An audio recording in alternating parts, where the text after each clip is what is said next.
Nanu nayoka te o. Nayoka te o. Nanu esala mateo.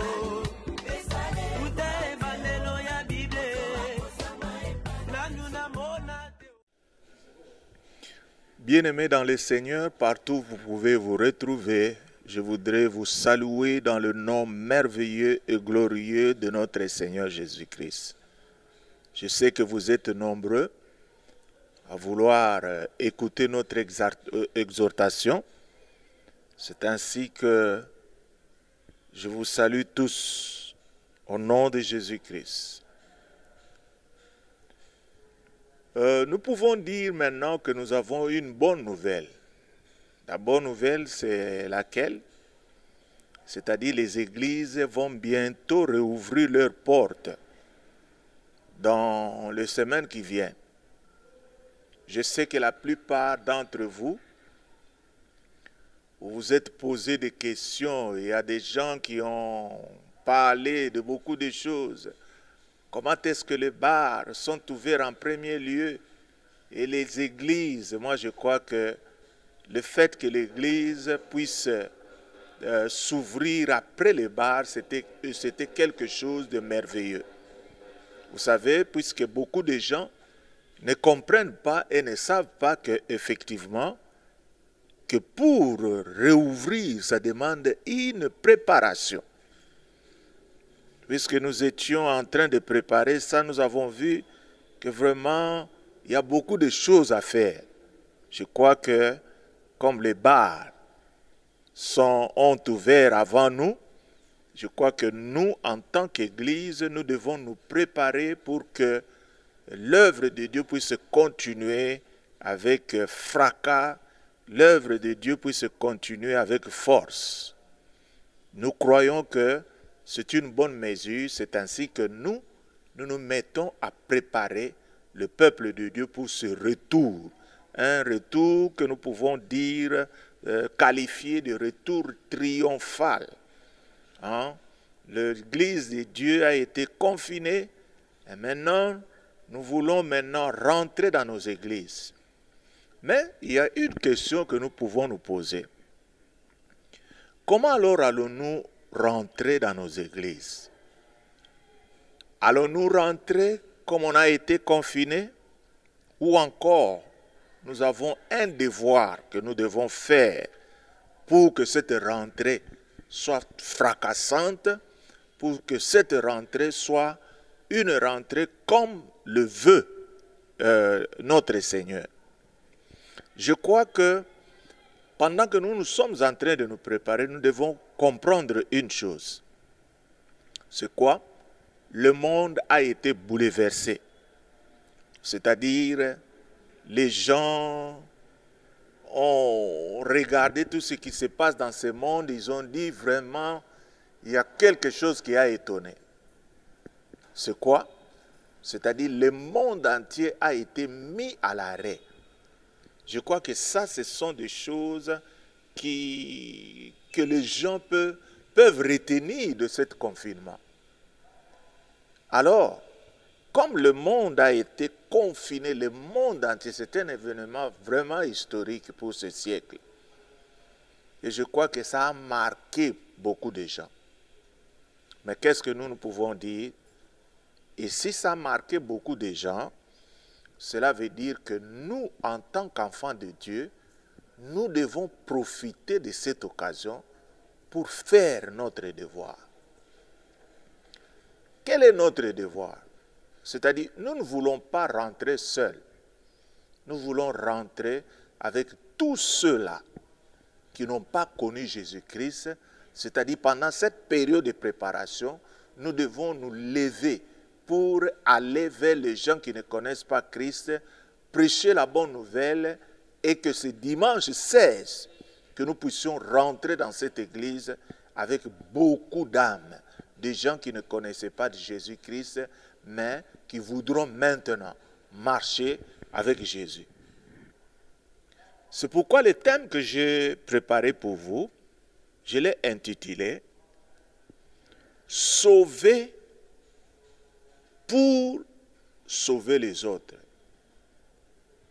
En d'autres termes, je dirais que nous sommes sauvés, c'est-à-dire que le salut n'est pas seulement personnel, mais lorsque nous sommes sauvés, nous devons avoir le souci de vouloir aussi prêcher aux autres pour qu'ils soient aussi sauvés.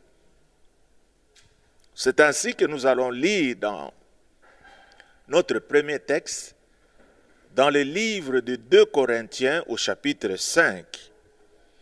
Nous allons lire le verset 17 au verset 21. Je voudrais que vous me suiviez.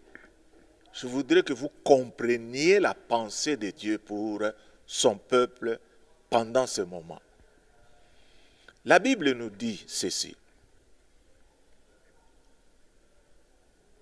Si quelqu'un est en Christ, il est une nouvelle créature. Les choses anciennes sont passées et voici toutes choses sont devenues nouvelles. Et tout cela vient de Dieu qui nous a réconciliés avec lui par Christ et qui nous a donné le ministère de la réconciliation. Car Dieu était en Christ, réconciliant le monde avec lui-même, en n'imputant point aux hommes leurs offenses, et il a mis en nous la parole de la réconciliation. Nous faisons donc les fonctions d'ambassadeurs pour Christ, comme si Dieu exhortait par nous. Nous vous en supplions au nom de Christ, soyez réconciliés à Dieu.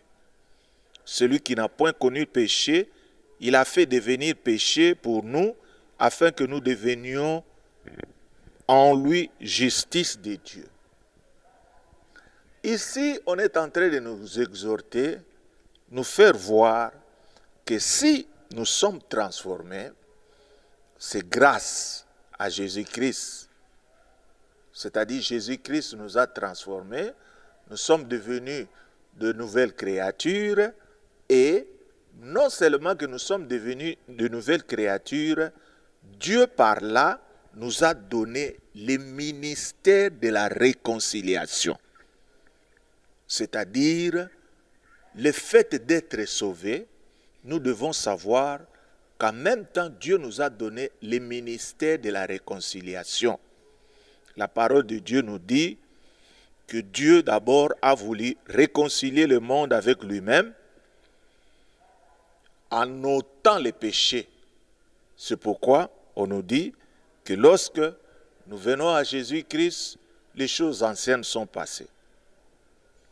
Alors pour cela, quand on nous donne le ministère de la réconciliation, eh bien, nous assumons les fonctions d'ambassadeurs pour Christ. Ça, c'est ce que beaucoup d'enfants de Dieu ne connaissent pas. Nous sommes des ambassadeurs. Nous sommes des envoyés de Jésus-Christ dans ce monde. Donc Dieu ne veut pas exhorter avec sa voix. Dieu veut utiliser nos corps pour qu'il puisse les utiliser afin qu'à travers nos corps, que les gens écoutent le message qu'il vient transmettre au peuple, à ce monde, des gens qui sont perdus. Donc, les pécheurs sont loin de Dieu.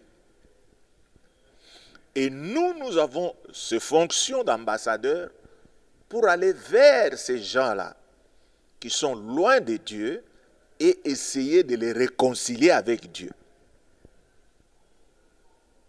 Mes frères et sœurs, si nous devons voir les choses un peu en profondeur, nous pouvons dire que pendant cette période de confinement, nous avons remarqué que le peuple de Dieu n'a pas évangélisé. Le peuple de Dieu n'est resté qu'à la maison, manger, boire, causer et ne rien faire, alors que c'était une occasion en or que le Seigneur nous a donnée pour que nous puissions gagner plusieurs personnes à Jésus-Christ. Mais bien que vous ne l'ayez pas fait, mais nous sommes toujours dans le confinement, nous l'Église, notre confinement va se terminer le 16 avec notre premier culte. C'est pourquoi je voudrais rappeler à tous les enfants de Dieu, n'oubliez pas votre rôle de réconciliateur. N'oubliez pas votre fonction d'ambassadeur. Un ambassadeur, c'est celui qui prend la place de celui qui l'a envoyé. C'est-à-dire, Dieu veut, la volonté de Dieu est que tous nous soyons sauvés. Mais comment est-ce que ces gens-là peuvent être sauvés si les ambassadeurs ont toujours eu leur bouche fermée? C'est vraiment bizarre. Alors je voudrais ranimer et rallumer la flamme des enfants de Dieu pour qu'ils sachent qu'il y a quelque chose qui les attend, c'est l'évangélisation. Mon frère, moi quand j'ai vu nos anciens frères, quand je leur disais, bon, on va ouvrir l'église ce dimanche, ils étaient toujours contents. Et je me pose la question, est-ce que Dieu est-il content de nous? Puisque nous sommes là, nous n'avons pas joué notre rôle. Ce que Dieu nous a demandé de faire, on ne l'a pas fait. Et parfois, nous rentrerons à l'église nous-mêmes sans rien amener. Je me suis posé une fois la question pendant que j'étais à la maison. Je me disais, mais pourquoi chaque fois dans l'église, quand je prêche sur l'évangélisation, il y a des moments où je fais lever les mains des gens. Je leur dis, toi tu vas amener combien de personnes? Il y en a qui vont le dire, moi je vais amener 3 personnes. Et que lorsqu'on arrive dimanche, les gens n'amènent pas les gens. Alors nous nous demandons, c'est quoi ça? Hein? Pourquoi les gens n'amènent-ils pas les gens? Alors que la parole de Dieu nous dit beaucoup de choses là-dessus. Nous pouvons lire dans Jean au chapitre 15, le verset 7. Jean 15, nous allons lire le verset 16. La Bible nous dit ceci, clairement. Et les enfants de Dieu connaissent ces versets. Il y en a qui les récitent couramment. Ce n'est pas vous qui m'avez choisi, mais moi, je vous ai choisi. Et je vous ai établi afin que vous alliez et que vous portiez du fruit et que votre fruit demeure, afin que ce que vous demanderez au Père en mon nom, il vous le donne. Ça, c'est la Bible qui le dit clairement. Il dit, ce n'est pas vous qui m'avez choisi. C'est-à-dire, je vous ai pris dans ce monde. Vous êtes passé par le salut. Et vous êtes venus à moi. Ce n'est pas pour rester chauffer les bancs dans l'église, mais je vous ai appelé puisque je vous ai donné une fonction. Je vous ai établi, cela veut dire que je vous ai confié quelque chose. Je vous ai choisi, je vous ai établi. Pourquoi? Pour aller et porter du fruit. Ce sont des versets trop simples. On nous a choisis pour faire quelque chose. On nous a choisis pour être des ambassadeurs. On nous a choisis pour que notre corps soit un instrument que Dieu peut utiliser pour transmettre sa parole à ceux-là qui ne peuvent pas l'entendre. Mais aujourd'hui, les églises sont devenues trop égoïstes. C'est-à-dire, lorsque quelqu'un est sauvé, il vient à l'église, il commence à traiter tous les autres païens comme je ne sais pas de qui.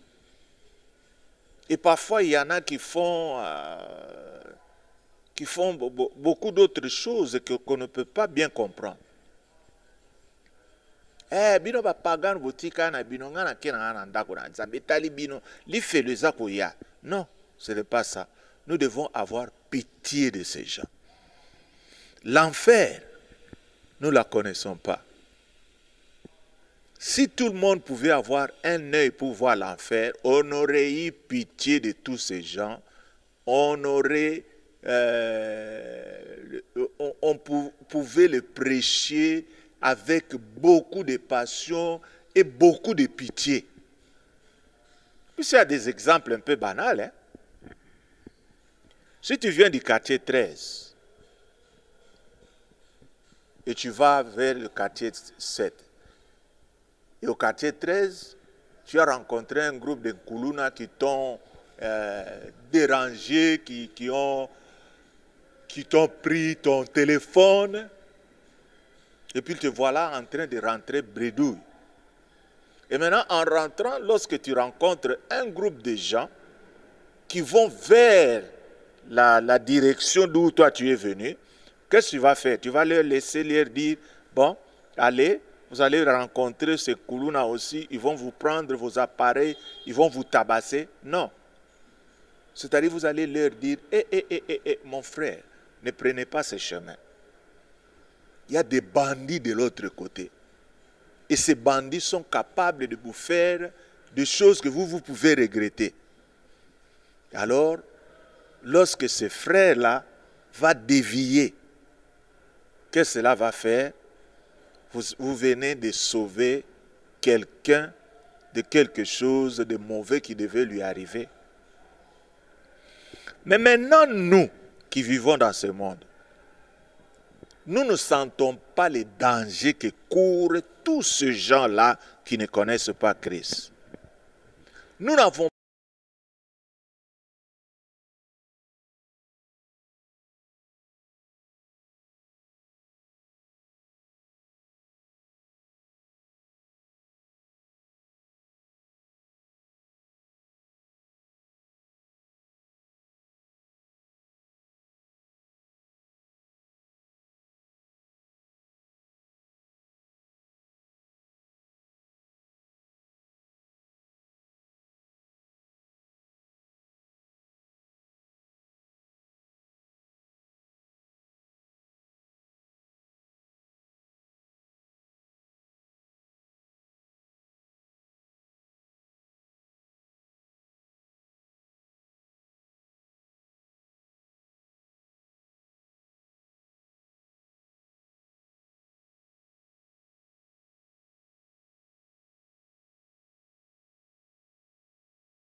fait.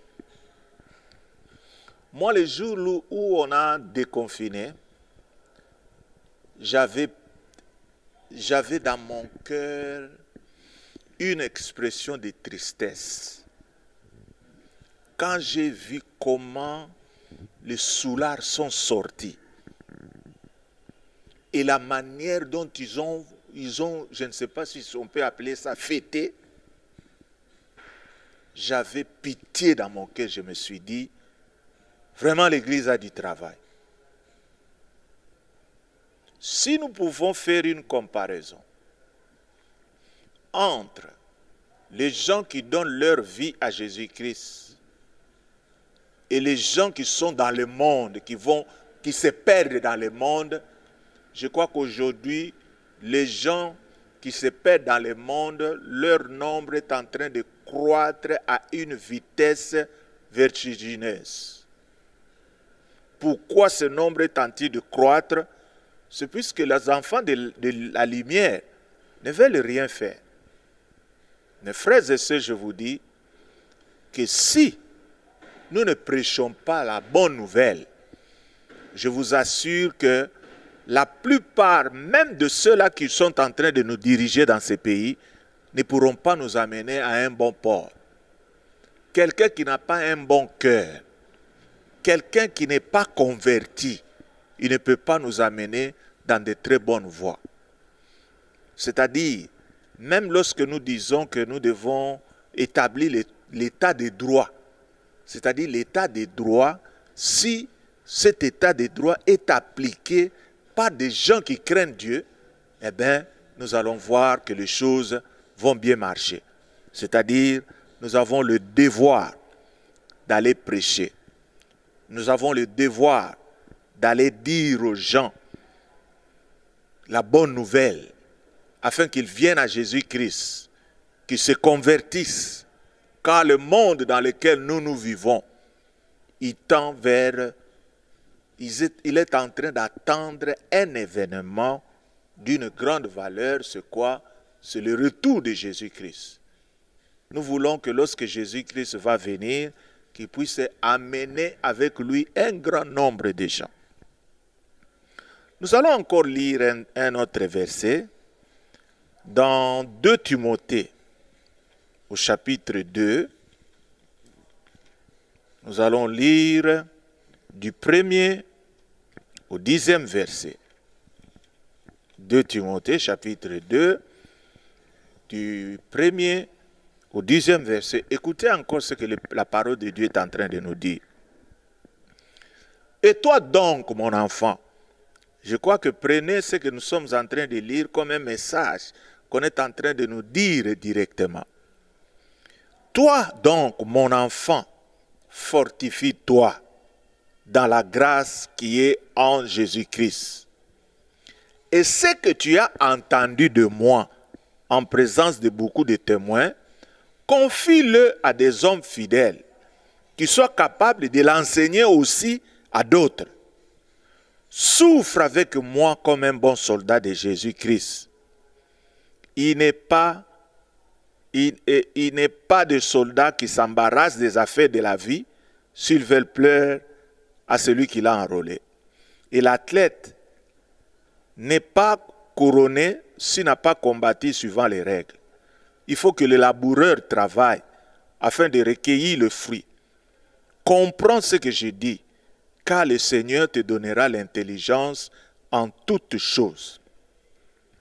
Souviens-toi de Jésus-Christ, issu de la postérité de David, ressuscité des morts selon mon évangile, par lequel je souffre pour être lié comme un malfaiteur. Mais la parole de Dieu n'est pas liée. C'est pourquoi je supporte tout à cause des élus, afin qu'eux aussi obtiennent le salut qui est en Jésus-Christ avec la gloire éternelle. Cette parole est certaine. Si nous sommes morts avec lui, nous vivrons aussi avec lui. Alléluia. Ici, on est en train de nous dire que nous devons nous fortifier. Vous savez que cette période a rendu certaines personnes trop faibles. Certaines personnes ont vu leurs dons se détériorer. Alors la première chose qu'on nous dit, que nous devons nous fortifier. Rallume la flamme qui est en toi. Et on te dit maintenant que tout ce que tu as entendu, toutes mes prédications que tu as entendues de tes oreilles, on te dit que toi aussi, qu'est-ce que tu dois faire? Tu dois aussi transmettre cela aux autres, afin que, à leur tour, qu'ils puissent enseigner aussi. Donc, qu'est-ce que cela veut dire? Que le Seigneur est en train de nous montrer quelque chose. C'est quoi? Lorsque nous recevons la parole, ce n'est pas pour que nous puissions la garder, c'est pour que nous puissions ensemble prendre cette parole et la transmettre aux autres.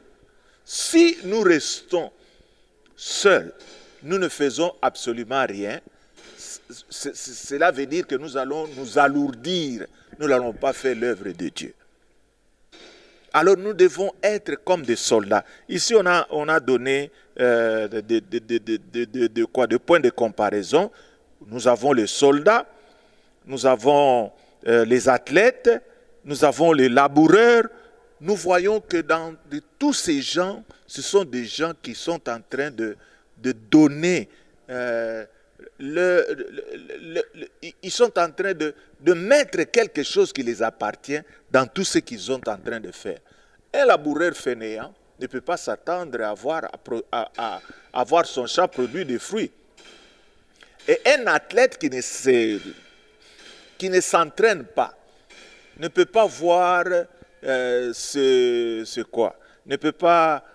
peut pas remporter des victoires. Nous devons être comme des militaires. C'est-à-dire, ce sont des gens qu'on peut surprendre. Toi, mets-toi debout. Allez, va. C'est ça. Alors, mes frères et sœurs, nous devons être prêts à travailler pour le Seigneur. Et pour cela, nous devons nous fortifier. Comment est-ce qu'on peut se fortifier? En prenant de nouvelles décisions, en intensifiant la vie de prière, et nous pouvons être transformés en des hommes nouveaux. Alléluia. Alors c'est ça qu'on est en train d'attendre de nous. C'est-à-dire le confinement est passé. Bientôt là l'église va rentrer. Mais il va rentrer seul ou encore il va amener beaucoup de gens. C'est pourquoi mes frères et sœurs, je vous exhorte, prenez votre courage. Que le dimanche que nous soyons en un grand nombre, que nous puissions recevoir pour la toute première fois des âmes nouvelles qui viennent en ces lieux pour suivre Jésus-Christ ensemble avec nous. C'est de ça que nous voulons, que ça puisse se produire. Alors, mes frères et sœurs, que chacun de nous, celui qui a été faible, qu'il sache que nous n'avons pas reçu l'esprit de faiblesse, l'esprit de timidité, mais l'esprit que nous avons reçu, c'est un esprit de force. Même lorsque vous m'entendez, c'est-à-dire après avoir entendu mon message, lorsque vous sortez, attaquez, commencez déjà. Et vous allez voir que ce que vous pensiez des gens, vous serez confondus. Vous attaquez la première personne avec la parole et vous allez entendre ce qu'il va vous dire. Il pourra vous dire, ah, mais c'est la toute première fois que je suis en train d'entendre ça. Et je peux vous dire ceci. Vous savez, aujourd'hui, il y a des gens qui n'ont jamais connu Jésus-Christ. Je crois que certains parmi vous, lorsque vous allez commencer à prêcher, à partager la parole de Dieu, vous allez rencontrer certaines personnes. Quand vous lui dites, bon, mon frère, je voudrais te parler un peu de Jésus. Et vous serez étonné d'entendre ces gens-là vous dire, Jésus. Jésus, c'est quoi? C'est une boîte de sardines. Toi, avec ton entendement, tu croiras qu'ils sont en train de faire des blagues. Cependant, je vous dis la vérité, il y a des gens qui n'ont jamais connu Jésus-Christ. Azokosa, Jésus-Christ, mais comment est-ce qu'il peut connaître Jésus-Christ s'il n'y a pas eu quelqu'un qui lui ait parlé de Jésus-Christ? C'est bizarre. Alors, mes frères et sœurs, nous devons faire très, très attention. Nous devons sortir de notre esprit de lourdeur. C'est-à-dire, nous sommes des ambassadeurs de Jésus-Christ. Jésus-Christ est en train de prêcher par nous. Il faut que nous apprêtions nos corps, nous apprêtions nos bouches, afin que tout ce que Jésus-Christ voudrait parler puisse sortir de notre bouche. Ne fermez pas votre bouche. Alors souffrez pour l'œuvre de Jésus-Christ, comme les athlètes le font. Il est essoufflé, mais il veut foncer puisqu'il veut battre son record. Comme le laboureur sous le soleil, il est en train de planter tout ça. Mais nous, aujourd'hui, nous sommes des gens qui portent des beaux habits. Nous restons à l'église et nous ne faisons absolument rien. Mes frères et sœurs, ce n'est pas de cette manière que nous pouvons servir Jésus-Christ.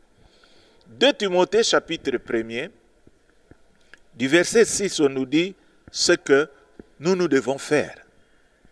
C'est pourquoi je t'exhorte à ranimer le don de Dieu que tu as reçu par l'imposition de mes mains. Les autres, vous avez reçu des dons ici, par imposition de main. Vous avez été baptisés du Saint-Esprit. Mais maintenant, dans ce confinement, ces dons se sont endormis. Mon frère, ma soeur, je te dis que c'est bien le moment où toi, tu dois ranimer le don. Ranime. Prie. Que le feu du Saint-Esprit puisse réveiller tous ceux qui étaient endormis. Car ce n'est pas un esprit de timidité que Dieu nous a donné, mais un esprit de force, d'amour et de sagesse. Un esprit de force est un esprit qui fonce là où il y a des obstacles. C'est un esprit qui n'a pas peur. Et le verset 8, on nous dit, « N'ayez donc point honte du témoignage à rendre à notre Seigneur Jésus-Christ, ni de moi son prisonnier, mais souffre avec moi pour l'évangile par la puissance de Dieu, qui nous a sauvés et qui nous a adressé une sainte vocation, non à cause de nos œuvres, mais selon son propre dessein et selon la grâce qu'il nous a donnée en Jésus-Christ avant les temps éternels et qui a été manifestée maintenant par l'apparition de notre Seigneur Jésus-Christ qui a détruit la mort et a mis en évidence la vie, l'immortalité par l'évangile. Ici, on est en train encore de nous encourager que nous ne devons pas avoir honte.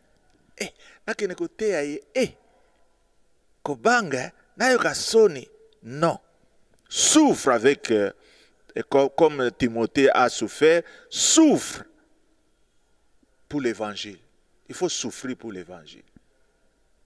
Mais aujourd'hui, bon, lorsque je recommande aux gens d'aller évangéliser, les gens pensent que ce travail, ils le font pour moi.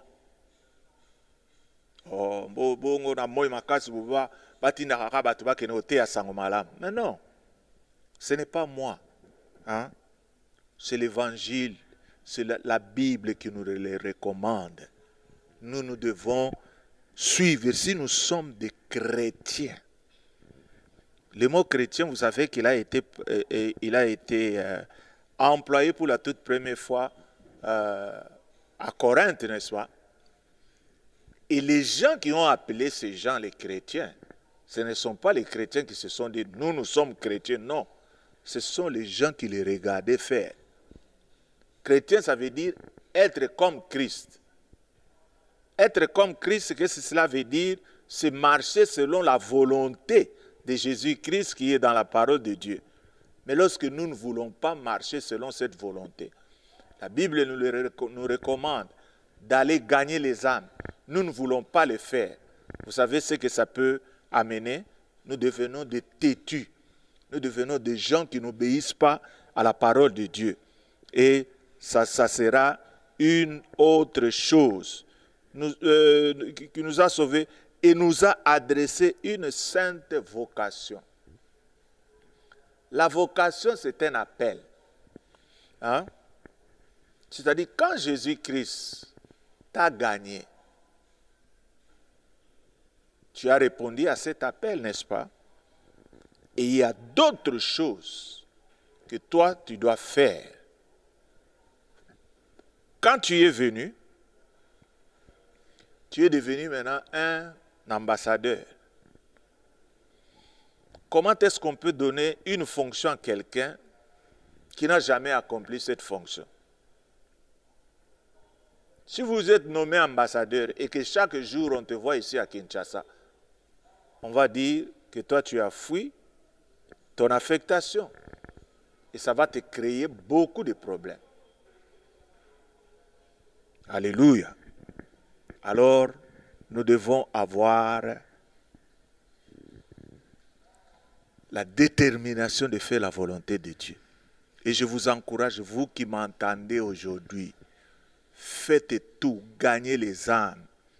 Ton prochain, ton oncle qui vit avec toi dans cette parcelle, qu'il t'entend ouvrir ta bouche et lui parler de Jésus-Christ. Les temps sont mauvais.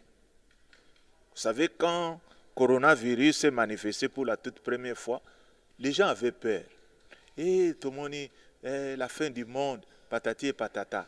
Les gens au début priaient beaucoup. Mais quand maintenant, les jours se passaient, hein, maintenant, les gens avaient toujours leur cache-nez, mais maintenant, les jours sont passés, les gens ne veulent plus porter ces cache-nez-là. Pourquoi? C'est puisqu'ils pensent qu'il y a toujours quelque chose qu'il faut faire. Mes frères et sœurs, je vous encourage qu'il se saise que partout dans le monde, partout à Kinshasa, puis ça nous concerne, nous de la RDC, amener beaucoup de gens dans l'église. Et si ça peut être le commencement du réveil, gloire à Dieu. Que cela soit fait, que cela s'accomplisse de cette manière. Nous voulons vraiment que cet après-confinement puisse déclencher un réveil dans ces pays. Voilà ce que j'avais à partager avec vous. Je crois que nous allons l'occasion de nous voir encore le vendredi et le dimanche. Nous allons encore accentuer ces messages. Nous voulons que le peuple de Dieu se mette dans ces réveils afin que plusieurs personnes soient gagnées à Jésus-Christ. Que le Seigneur vous bénisse pour votre attention. Je voudrais maintenant prier pour vous, pour chacun de vous. Celui qui a perdu déjà son zèle. Que le Seigneur puisse vous donner ses ailes afin que nous rentrions dans l'œuvre de Dieu et que nous faisons ce que Dieu veut et que nous puissions amener à ces pays un grand réveil. Éternel notre Père, je bénis ton nom, puisque toi tu es un Dieu merveilleux. Sois loué, sois glorifié, puisque toi tu as voulu que ton peuple écoute ce message. Grand Dieu, ma prière est que toi tu puisses rallumer ta flamme dans les vies de tes enfants. Seigneur, nous ranimons leurs dons qui sont endormis. Seigneur, réveille tes enfants afin qu'ils puissent faire l'œuvre de l'évangélisation et que plusieurs personnes soient accueillies pour la toute première fois au retour de l'Église. Je remets chacun de tes enfants entre tes mains. Oins-le, Seigneur. Enlève en lui l'esprit de la peur. Enlève en lui l'esprit d'hésitation. Fais-lui savoir qu'il a l'esprit de force. Cet esprit qui ne recule devant aucun obstacle. Je remets chacun d'eux entre tes mains. Bénis-le, Seigneur. Nous croyons que dimanche le 16, ça sera un grand jour. Un jour qui va marquer le réveil à travers les églises de la RDC. Sois loué, sois glorifié. Je remets chacun de tes enfants dans le travail. Au nom de Jésus-Christ, nous avons ainsi prié. Amen. Que le Seigneur vous bénisse et nous attendons de bons résultats de votre part puisque vous avez suivi ce message avec beaucoup d'attention. Que le Seigneur soit loué. Amen.